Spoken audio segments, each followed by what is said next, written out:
This weekend, the legends of Italia 90 are reuniting for two events in Dublin and Cork to mark the 35th anniversary of that famous World Cup campaign. This Friday in the RDS and on Sunday at the Cork Opera House, some of the biggest names in Irish football, including Packy Bonner, Ray Houghton, John Aldridge, and many, many more, will be reminiscing about those great days.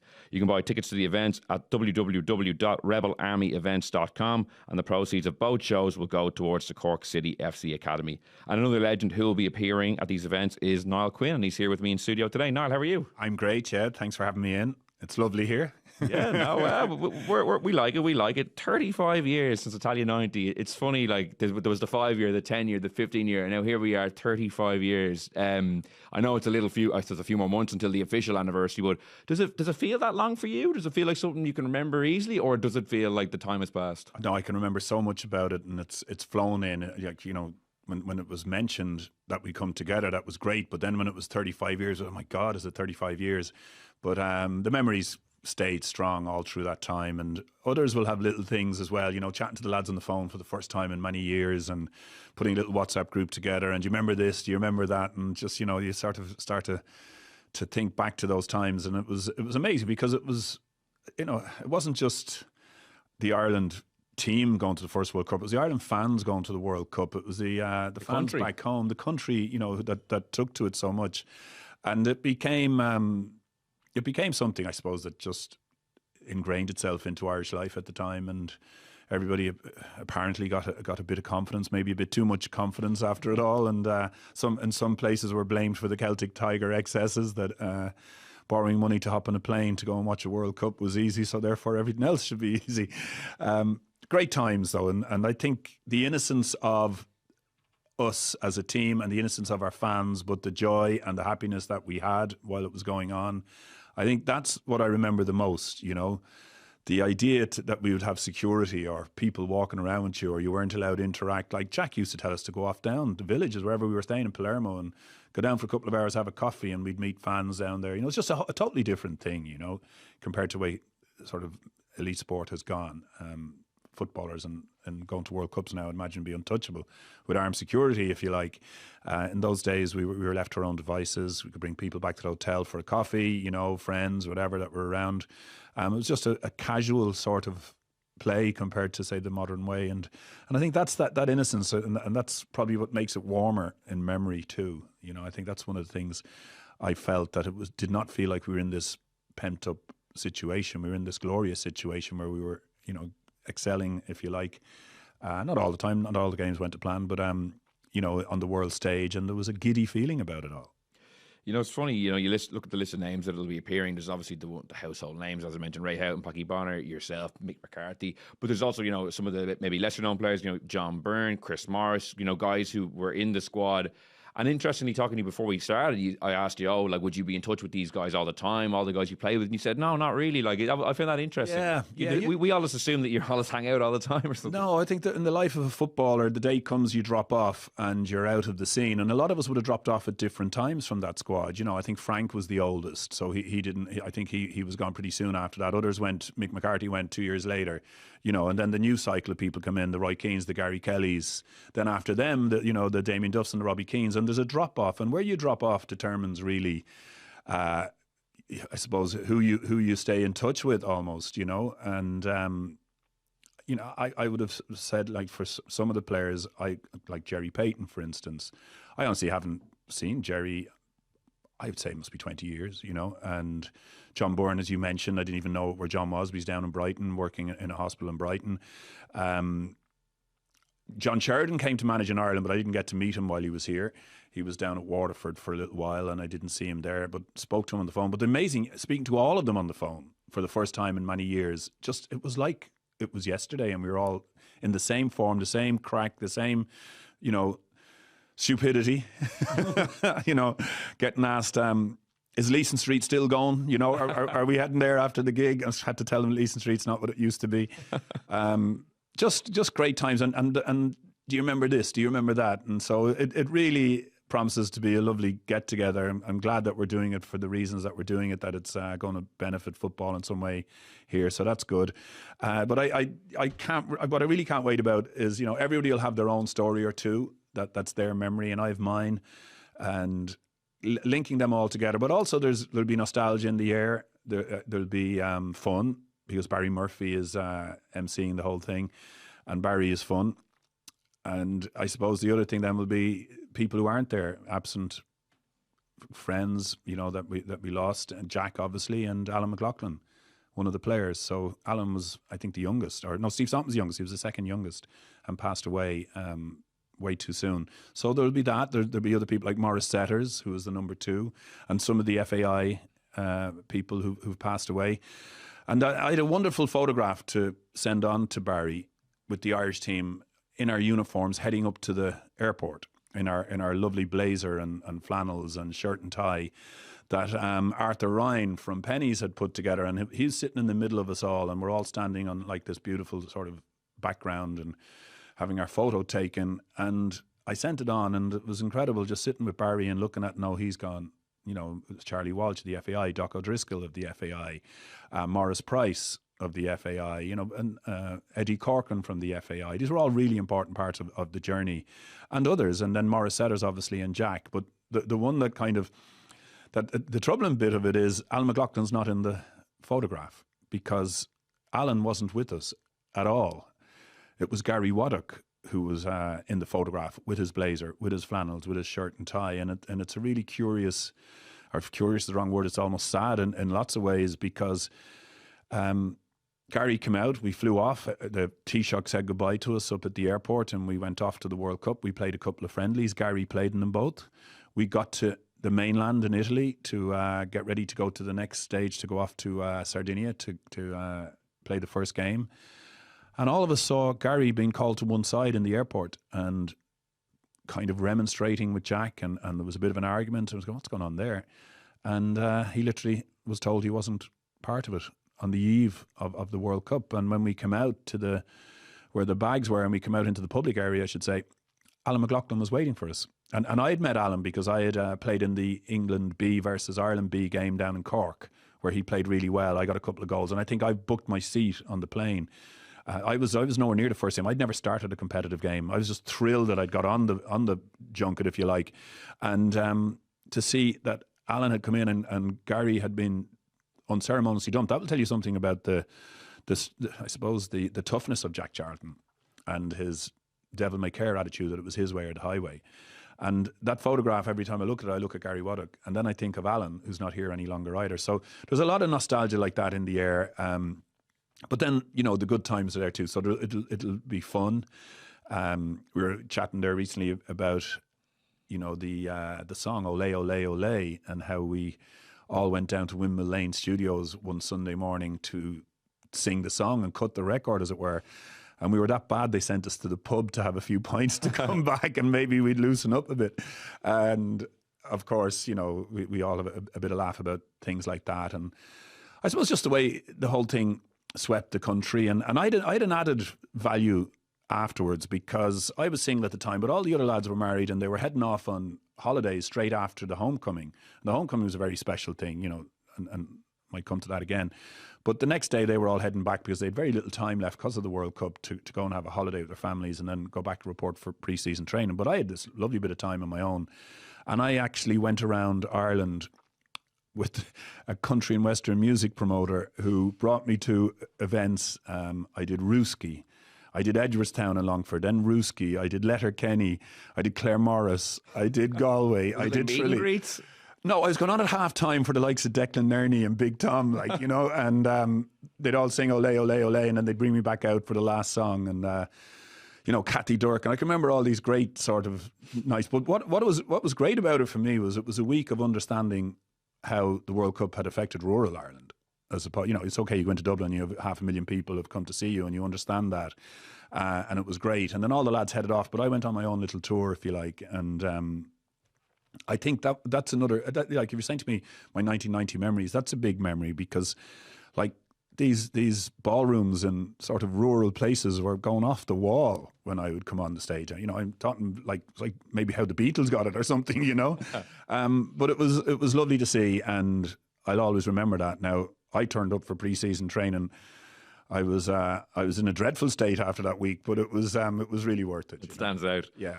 Who's the most active in the WhatsApp group? Who's really gagging for this weekend and looking forward to? Well, you see, now I'm 58, so most of them will be in their 60s, but still asking questions. Is rumours still going in O'Connell Street? And going to know, guys, that was closed a long time ago.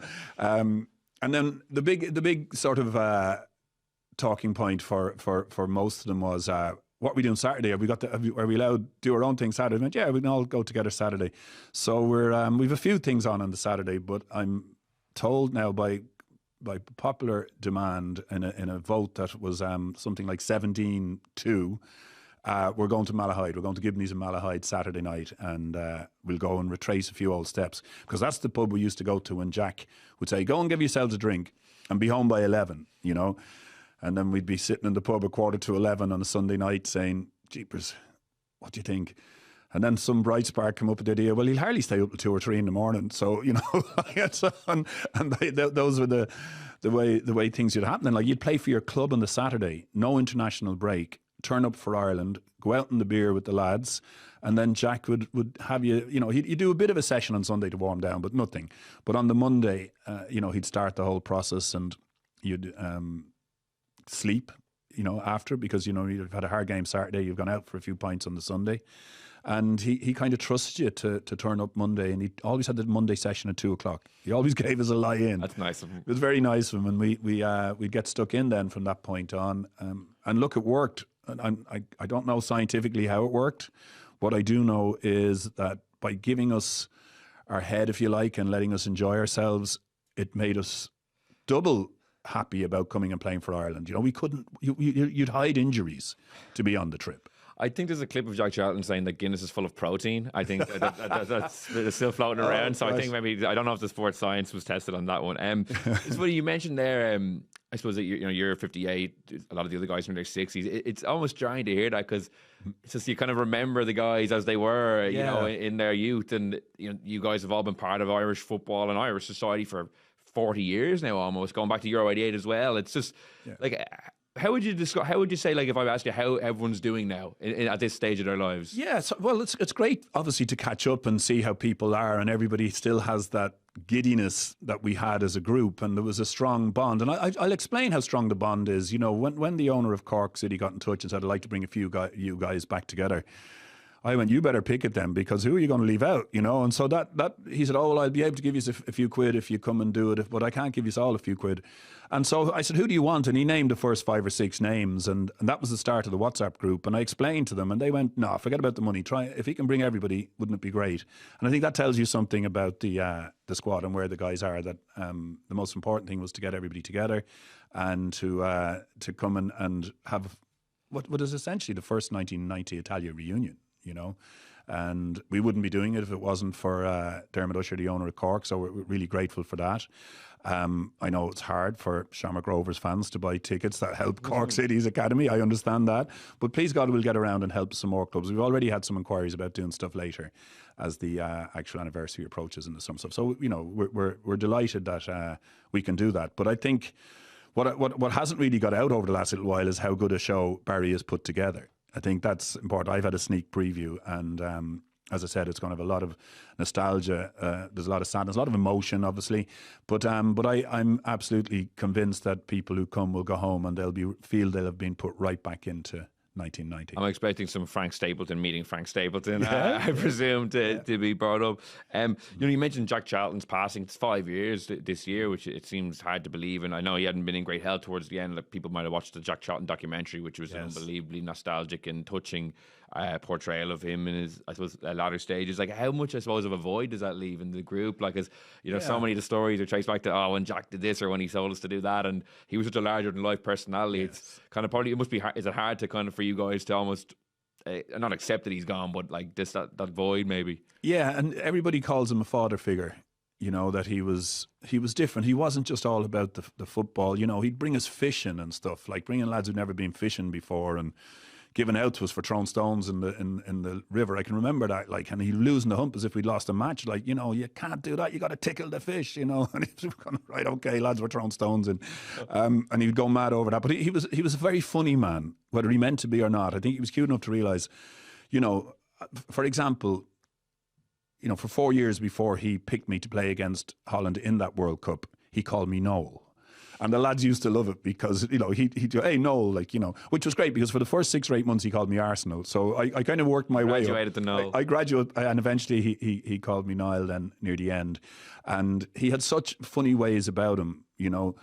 And I can remember sort of playing cards. And if he didn't win, honest to God, there's a chance he wouldn't pick you. If you beat him in a game of hearts that we used to play, and you'd think twice about putting the queen on him, but you're meant to hit the leader with the queen. That's the way the rules go. Always get the leader. And he's looking at you and you go, I think he's not going to pick me. So you'd throw something else and the lads would go, oh, you bottled it. I mean, I wasn't going to throw the queen on him. I was trying to get my game. But, you know, there's stuff like that and just so many lovely little moments, you know. And I remember one time we used to play Trivial Pursuits night before a game. And we had a lovely priest who used to come in and have dinner with us the night before games back in those days. And anyway, to cut a long story short, because there was always a bit of arguing in the Trivial Pursuits, the priest agreed to be the referee. And anyway, the question, I even remember the question, it was him and Mick Byrne were on a team and it was to win the whole thing, right? This was to win, it was a sports question. How many players would start a hurling match, right? And Mick wasn't really concentrating. And Jack said to him, you know this, Mick, how many on a hurling team? And Mick went 15. And Jack went 15. And the priest went, no, Jack, if you listen to the question, a match is between 2 teams. The answer is 30. Right, so everybody... And Jack went mad, right? He upended the table and with a load of F words, told the priest to get out, that all he was ever doing was eating our food. And, and it was just an incredible moment. But tells you about his competitiveness, his must-win philosophy that was with him all his life. And anyway, the poor priest was never seen again, like, you know. So they were the kind of things that I look back on and think, you know, God, who else could do that as an international manager? And then to be fondly loved the way he was, which, remember, on his appointment, an Englishman in 1986, the height of the Troubles, just the start of 86, I think he was appointed. And it wasn't well received in many quarters at all. And it didn't happen overnight for him either. That must be said. But because I can remember he used to let us go into town the day before games in that period. And you'd get taxi drivers going by. We'd be walking in our tracksuits, maybe down, you know, by Stephen's Green or whatever. And the taxi drivers would be going, yes, are brutal. You know, I can clearly remember that. But then we played Brazil in a friendly and everything changed. Liam Brady scored the winner and we beat the mighty Brazil. And there was some sort of turn in everybody then, and people started to believe, and the taxi drivers were bipping saying, go on lads, you know, and literally we were kind of walking on. Do you remember they were always slaughtering us? And that was when it turned for him. I think that was 87. Then 88 we fortuitously got into the Euros. Scotland went and won in the last minute, Gary Mackay in Bulgaria in 88, and then the whole thing, the legend grew, and his you know, his sort of, the impression he left in Ireland, you know, he's 5 years dead. We couldn't go to the funeral because it was in the pandemic. But the impression he left still holds strong today. And that's publicly, that's, you know, he was a man of the people. But for us, we really did lose a father figure when he went. You know, he was incredible. I've hardly gone a long time ever without thinking about him and the fun. You know, you came to see me play at Sunderland, even when he was retired and it was all over. And I was telling the lads, hey, Jack's coming, he's going to come to Players' Lounge, like, you know, and he loved me and, you know, he's going like his son. He went, oh, yeah. And Jack came in front of all the lads and said, hey, you were hopeless today, Quinty. Like, you know, Noel, he even started calling me Noel again and said, you run around like a headless chicken, and all the lads were killing themselves, like, you know. But that was him, you know, he picked you up and he put you down and he picked you back up again. One of the great characters of sport and generally, not just Irish sport. I don't want to bring this all about people who aren't here, but one name I did want to mention, he wouldn't have been at this anyway, is Toto Scalacci, who just passed away kind of suddenly before Christmas. You know, obviously linked probably much more famous in Ireland, I would say, than he would have been in Italy. I think he only scored one more goal after Italia 90 and didn't play for Italy again. Yes. But just even someone like that, you know, unfortunately gone too early is kind of a poignant reminder of, I suppose, the ups and downs of life. Yeah, and it's also something about Ireland recognising and being fond of a guy who knocked us out of the World Cup. I mean, it's hard to make it up, but that'll tell you something about the sense of what the air was like for Irish people watching that World Cup. And we're a race and a nation that have fought for everything for hundreds of years. And so, you know, the first game was against England, and that was a huge build-up, you know, of playing the old enemy. But then by the time we got to the quarter-final, there was a feeling the air we might even win this thing, you know. And Scalacci, Toto Scalacci, or as my mother once said to me, that fecker Scalacci, ruined everything. But at the same time, there was a warmth for him, and I think he came over lots of times. He did a TV advert, and he had a smile on his face. You know, I think if I remember, and I didn't get to know him at all, but he always had a smile on his face. And when Irish fans would stop him, he revelled in it. And I think, as you say, he didn't have much of a career. He went to Japan afterwards, I think. But he'll always be remembered. I think probably more so by us than the Italians in many respects. And that says something about us as a nation and what it all meant to us at the time. But he's still that Fecker Scalacci. Yeah, one of those names that just everyone immediately recognises. As you kind of teed up there, it's going to be a fantastic event with, you know, a who's who of Irish football over that period. I just might ask you a bit about the Irish team now. You know, obviously they're playing Bulgaria next week. You know, the double header, Nations League playoff. The Heimer Hallgrimsson era has been up and running for a couple of months now. What have you made of it? I've yet to see a true identity that says this is the way he does it and it's different, say, to how the others did. And I'm waiting for that, and that may very well present itself in these two games. I think, as you know, he put John O'Shea in charge and was taking a watching brief, and I think it's probably time now for his way to be very apparent, and I wish him well on that. The near-term question is, I hope it goes well for us. It looks as if we can get something from those games and we can actually get to it.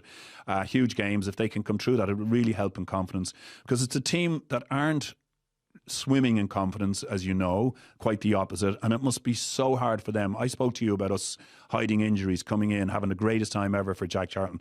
I think about these players, you know, how tough it is anyway with their clubs and what they're going through, and trying to, you know, really climb the ladder in terms of where they are to try and get into the Premier League, try and get to those top clubs. But then to come away and play with Ireland and have the negativity of losing as many games as they have and not qualifying for events, it must be difficult. But if we can break through against Bulgaria, I think that could really change. So in that near term, it's a huge couple of games for us. With a long-term view, or with a focus in the production line that we create here, and it's kind of coincidence that this event that we're doing is for the Academy in Cork.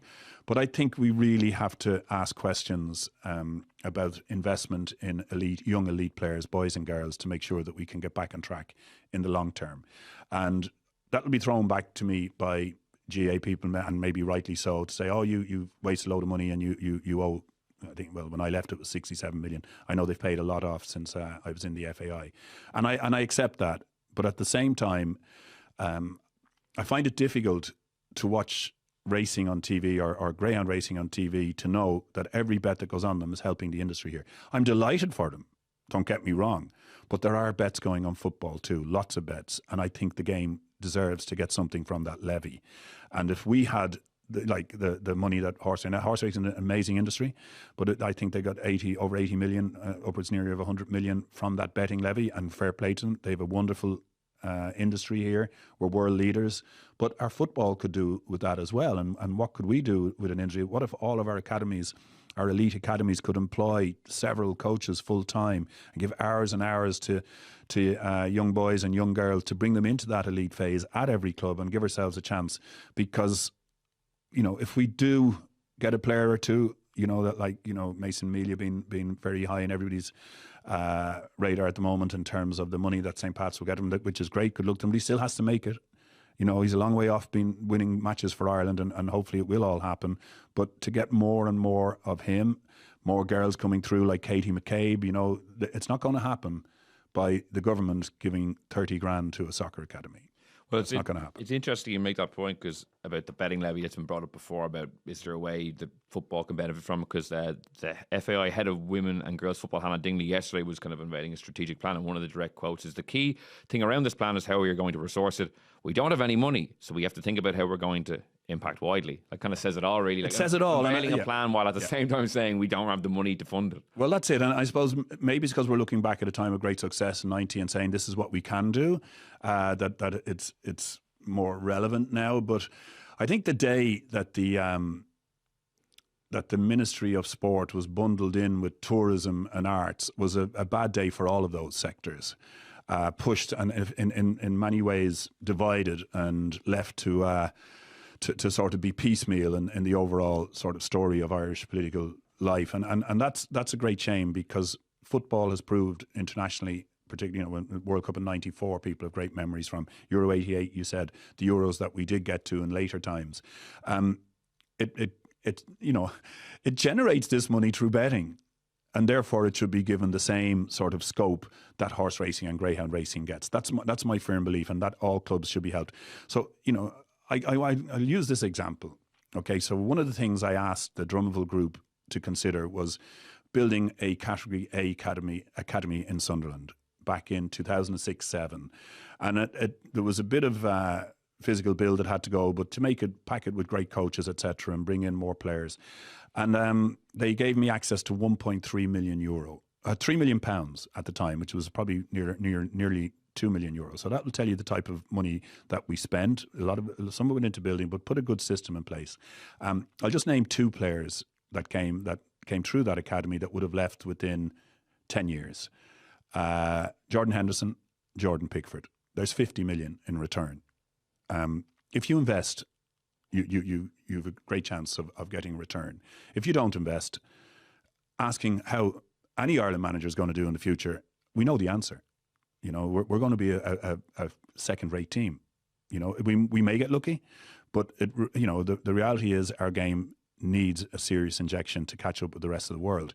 Other sports, if there's betting on hurling GA, I'd love them to get that as well. I'm told that the entire levy doesn't go to horse racing ground, so we should lead them. We should not worry about what they get. We should say, well done, you're leading by example. We're told there's far more money in the levy that the government decide to do other things with. I think football in this country deserves its shot at that. Do you think have the FAI missteps over the last couple of years? Has that hurt them? Do you think their ability to kind of go and say, well, we also want this, and people are like, well, look, you've botched the manager situation, waiting for a long time to appoint Heimer Hal-Grimson.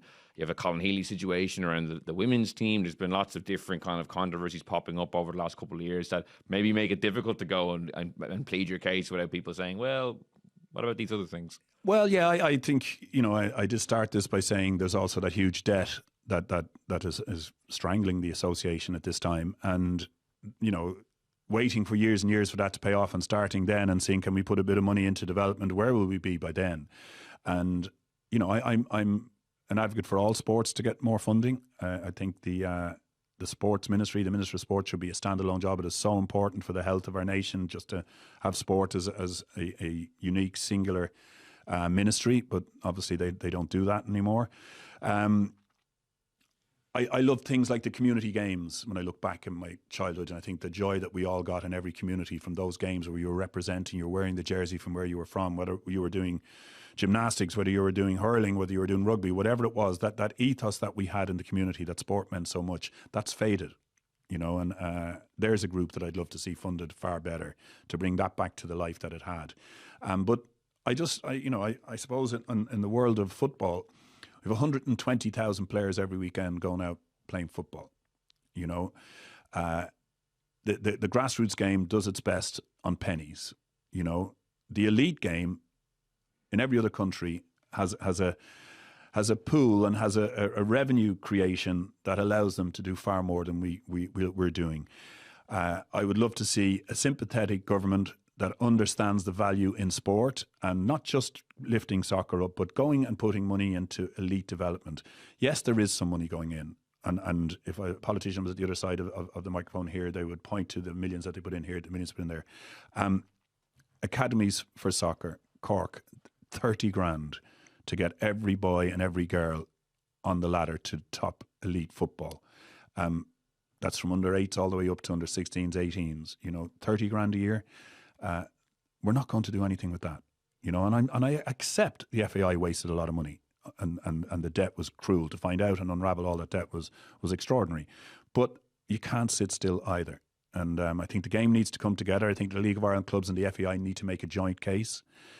They need to come together on the basis that what money would do and how they would do it, and how government could trust that it would happen. So going back to your question, yes, there are things there that get loaded on top of the everyday work in the FAI. I've been there. I was there for 9 months. I saw great people do great jobs. But there's always been a kind of a bashing of the FAI, Like I see Marty Morrissey and all these GA lads going around the country presenting medals, telling everyone what a great sport it is. I see our press, and maybe they have to, you might say it's the way it rolls, but they kind of have a cut more so than praise. Now, look, League of Ireland has been great in the last little while, and so that all feels that there's a big thing happening there, and it's going to be great. And you're right, the FAI probably have to earn a bit more respect. And I guess, in an ideal world, I want to answer your question. In the long-term view, will Ireland have another team to go off to the quarter-final of the World Cup? If we don't do something in the next 5 or 6 years to get the next generation into elite status, the same as they do in the English academies and the French academies, if we don't do that, I'm going to say never. We might never even get to one. I hope I'm wrong. Yeah, well, the funding question is certainly one that crops up again and again, and you outlined a lot of different areas that could do with the investment. It's funny you mentioned your brief tenure involved in the FAI. How do you reflect on that 5 years later? It's kind of seeing inside what it's like. Obviously, from the outside, everyone has their perceptions about how it's run, and you mentioned the debt, and I mentioned kind of some of the PR own goals of recent times. Like, how do you reflect on this having a kind of a peek inside what it's actually like there? Yeah, I think the game needed to change, and government needed confidence, and the new sort of governorship that came in, or governance, I should say, was job done. To go in there and to have a kind of an urge and a want to change the game, and then for the pandemic to come in 4 weeks later was tough for all the games to be cancelled. Nobody could train, nobody could play, so it was a tough time. But I think when I look back on it, the thing I'm happiest the most about is that the game came together a bit more in that time. The League of Ireland restarted. It looked as if some of the clubs are saying we don't know how this is going to go on. We can't carry on. So if you remember, there was only half a league played, and there was lots of worries there that a club would get relegated, but they wouldn't have done if they had had the full season. One team in particular, I think Sligo, had a really bad start in the initial start. Then it all stopped. So I think they'd lost 5 games in a row, and then we reduced it to 16 games, I think, something like that after that. I can't quite remember how many, and they weren't happy at all. But they went in this incredible run and they qualified for Europe. And I can remember after I'd left watching the Sligo game, the European game on TV, and the chairman so proud of European football coming to Sligo, and I thought, and it could all have been gone, and the league mightn't even be started up, because the feeling was every other country had got it going. If we don't get it going, it'd be really hard to go from somewhere. But I think the reaction and League of Ireland Go, which is the TV where young people can see the young players, people can see more access to who the players are, and the excitement that marketing can bring to a League of Ireland club. That was good. Clubs do a great job now as well. Got great characters, Duffer being the prime example. It's now good TV. It's box office TV at times. The pundits are doing a great job. I kind of like League of Ireland football now. I don't like the way England has gone, the Premier League, the tip-tappy sort of goalkeeper and 2 centre halves having more touches than anybody else. I'd rather watch highlights of that, but League of Ireland hasn't gone to that extreme yet, and it's a great watch. I think there's a lot of positive things in there for Irish football in terms of what it can become. The interest is there. It just needs backup now. And what did you make of Jaime Hall-Grimson's kind of comment that maybe players might benefit from going to England, which seemed to be an obvious enough thing to say, but Stephen Bradley certainly didn't like it. Well, yeah, because you're very protective of what's happening here, and the League of Ireland's on an upward graph, absolutely. And I suppose in my day, Jack was the manager, and I don't think he even came to a League of Ireland game, So that said, we are players playing for Liverpool, Man United, Arsenal, we Chelsea. We had sort of the top of the Premier League, if you like, to look from for most of our players. That's not the case anymore. And so by definition of that, the League of Ireland is nearer to the party now than it was in our time. I think it would be ideal if he came to League of Ireland matches and picked players, on the basis that, this guy has something. And if that was to come off, I think it would be a big help for him to show. Because A, it'll show that he understands where we are in Irish football. B, that this is where we're going to create our players. The granny rule thing evaporated when Rice and Grealish turned back and started wearing the England jersey. So we have to develop it here now. And, as you know, they can't go till they're 18. So I think he probably didn't know a lot about the structure and the setup before he said that. I'd love him to come out and learn more about it, and nobody will feel bad for him or give out to him if he turns around and say, hey, this is actually better than I thought. you know, and we need to put some structure in here, and we need to look at these players more often. I need to come to these matches more often. I mean, would he learn more at that than at bottom of the championship game in England? Maybe. You know, maybe that's the route it's going, and I hope he would see that. You know, he's got John O'Shea beside him, but John obviously spent a lot of time in England as well. So, you know, maybe there's something in the I suppose in the academy structures. If FAI and League of Ireland can come together, and if government can understand the value in creating elite players, I think we might have League of Ireland players starting internationals in the mid future. I think he seemed to indicate that he's going to be picking some Shamrock Rovers players in the squad when it's announced. Yeah, I saw that last week, which was interesting compared to where he was. Would he be picking them if he hadn't gotten raked over the coals? Would Stephen Bradley be interesting? Well, I'd love to see him at games there, and I'd love to see him understand what's happening behind the scenes, because remember, he's going to be judged on getting results at teams, and I understand all managers go, I don't care, I just got to get my result, but if you're building and you want to sort of be part of something that lasts, you've got to look downwards as well at what's coming up. I can remember in my day, Liam Toohey and later Brian Kerr had put together a brilliant underage setup for youths and under 21s, etc.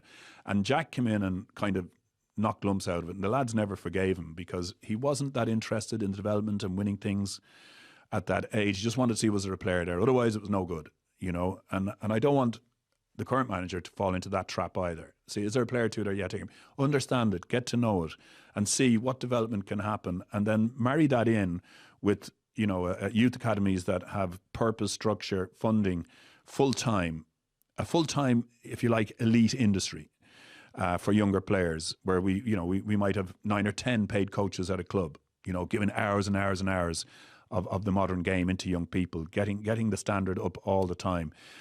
If that can happen, and if he shows a willingness to support that, I think he could be around for a long time, because people would give you time then. But the League of Ireland is making noise now, and it's great to see. One player I would like to ask you about is Evan Ferguson. There's obviously been so much focus on him. He's moved from Brighton on loan to West Ham to try to get a bit more football. Mm-hmm. You know, he was the great hope of Irish football not so long ago, and it's now people are questioning where his place is in the team and what his development is like in the future. Like, what advice would you give him? You've been that young 20-year-old trying to make it over in England and have with international aspirations. Like, what would you say to him, or what do you think he should kind of do to maybe spark something? Well, I suppose in order to earn the right to say anything about it at all, I'd like to say that, you know, I got in the Arsenal team for 18 months when I was young. I got in, I had just turned 19, and I got 18 months in the team, and then I had 3 years out of the team, and it was a really rough time. So I've been through this wilderness, pretty similar. And I got down at times, and I was frustrated. You know, you can take your eye off the ball in many respects, and you can start blaming other people. You know, these are all the things I did. You're talking to somebody here now who got it wrong when that sort of difficult time came. It took me a long time to get away, but when I did, it was I don't know, like letting a cow into a field of new grass. You know, I thought, oh my God, this is brilliant. Howard Kendall is the greatest manager. He's so much better than George Graham. George Graham was a brilliant manager. He wasn't great for me, and Howard was, and Howard believed in me, and I think it's funny, you know, playing for somebody who believes you, even though you've gone through a negative period like that. That's critical, and I hope, you know, the relationship he has with the new manager sparks that along. I hope the Ireland manager understands that, because in there is a hell of a player, and getting it out of him, you know, it's not just his job alone. And I'll give you, somebody said to me, how good was Howard Kendall then? Why are you saying all this about Howard Kendall? And I remember Howard, after a game, we 9 games to go when I joined, and it looked like we were going to get relegated. We're in the bottom 3, and Howard was, no, we're going to be okay. You're my big man. I trust you. I could have gone back for Graham Sharp, but no, you're better than him. Graham Sharp was a target man at the time at Everton, who he'd won things with. So I was delighted anyway, and we went in a great run. We won 5 of the games, but we lost a game that we should have won against the bottom 3. We're out of the trouble now, but we lost a game, and I thought, oh, he's going to go mad here. And he came into the dressing room and he said, okay, I'm not going to talk about the game. Go home, see your families. On Monday, come in. Nobody bring their cars. You bring your car, you find 2 weeks' wages. So we all went in and trained, and he had a table tennis table. We all put our training gear on, and he had 2 bats and a ball. And in each corner of the room were crates of beer. And you had to get in a line, 10 at one end, 10 at the other, in line, tip the ball over, leave the bat down, go. And by the time you played the next ball, you had to have your beer drank. Right. So by lunchtime, we were all flutered, and he said, right, everybody up and get showered and changed and meet me outside. So we all got showered and changed. Nobody knew what was going on. There was a bus outside. It was like a real old bus, you know, like Del Boy's Day Out. Do you remember that Jolly Boys outing? Real old bus. And he brought us to a restaurant. I never forget the name of it, Burns Fish Restaurant. And it was just for us. It was only open for us. And more drink came and we ate and we had a good time. And then people got giddy. Then we played games. It all went about 7, 8 o'clock, 9 o'clock. It's all getting a bit out of hand. You know, we're all having, you know, and he said, right, okay, stop, everybody. Just said, tomorrow and Wednesday, stay with your families. Don't even think about football.